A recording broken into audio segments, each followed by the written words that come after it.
Hey, good day to you. This is Todd. I'm a regular dude walking in the Word. Hey, you ever been on a trip and I'll tell you one thing that happened to me. Back years ago, we had just got a GPS, and it was a big old GPS. If I remember right, it was part of you had a laptop in your car, and the GPS was part of that. And I remember there was one time we were near Cherokee, and we were going over to Gatlinburg. And I think the mountain, no, we were in another section. We weren't in Cherokee. We were near Murphy. Okay.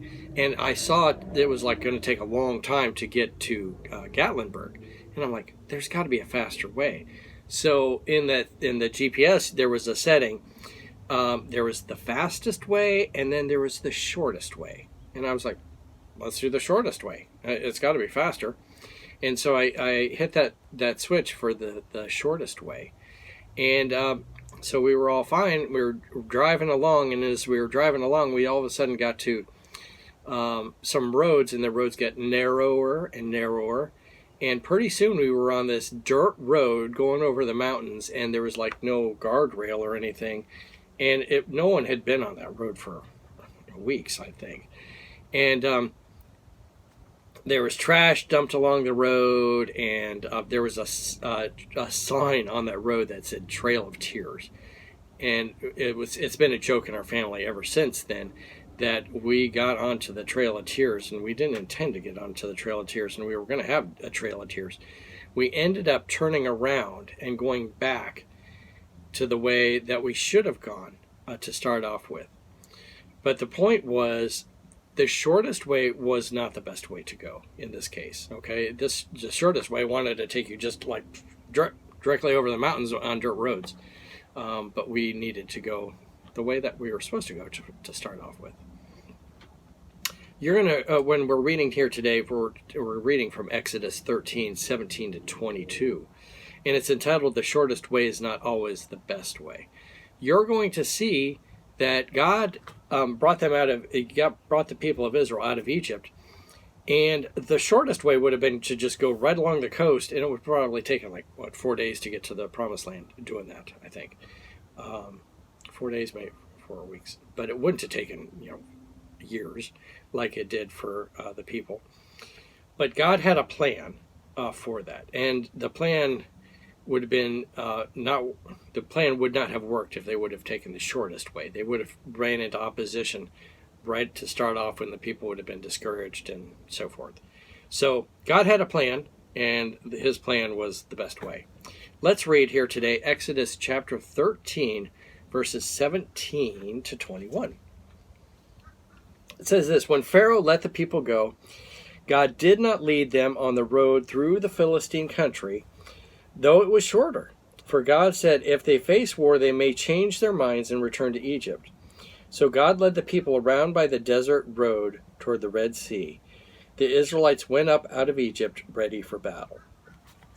So the thing is, you could have gone directly there, right along the coast, but that's where all the Philistines were. Okay, and they would have been ready for battle, to start off. Can you imagine? You're just leaving Egypt. You really don't have any weapons. And you're not fighters, you're even slaves. And you come out, and all of a sudden there's Philistines there to fight against you. That would have been discouraging, and God was saying, you're going to get discouraged, and you're going to want to go back to Egypt. So he took them a longer way down towards the Red Sea that way. Verse 19, Moses took the bones of Joseph with him, because Joseph had made the Israelites swear on oath. He had said, God will surely come to your aid, and then you must carry my bones up with you out from this place. Okay? This is Joseph's father. Jacob had been they had like a funeral type thing and a funeral trip. And they took his bones and to the Promised Land.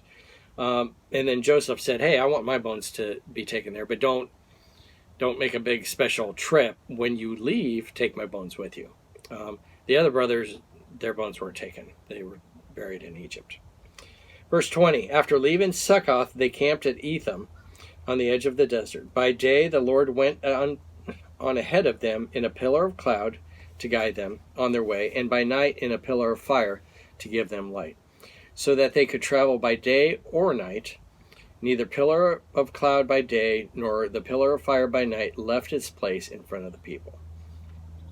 So whatever way they went during traveling night and day, it was always illuminated. Okay, a lot of times if you're going out hiking and you need to travel at night, not a good thing, because you need to make sure you have a good flashlight. Well, there's not enough flashlights for all these people of Israel, but God provides the flashlight and provides a way for them to get where they're going. So God led them that way with a cloud during the day, kept them shaded. We don't think about that, and then because they're going through a desert area, and then during the night it's lit up, so it lights the way. So God had thought of everything here. But the whole point here today is this: the shortest way is not always the best way. A lot of times we are trying to do something and we are not following God's plan, okay? And we think this is the best way. And God has other intentions for us. And so we need to stick to what, like the Bible says, and follow God's way rather than we think is the shortest way. You'll find it works out a whole lot better for you if you follow God's plan for your life. Thanks for watching. I'm just a regular dude walking in the Word, and I look forward to seeing you tomorrow as we continue our journey through Exodus. Lord's blessing. I'll see you then.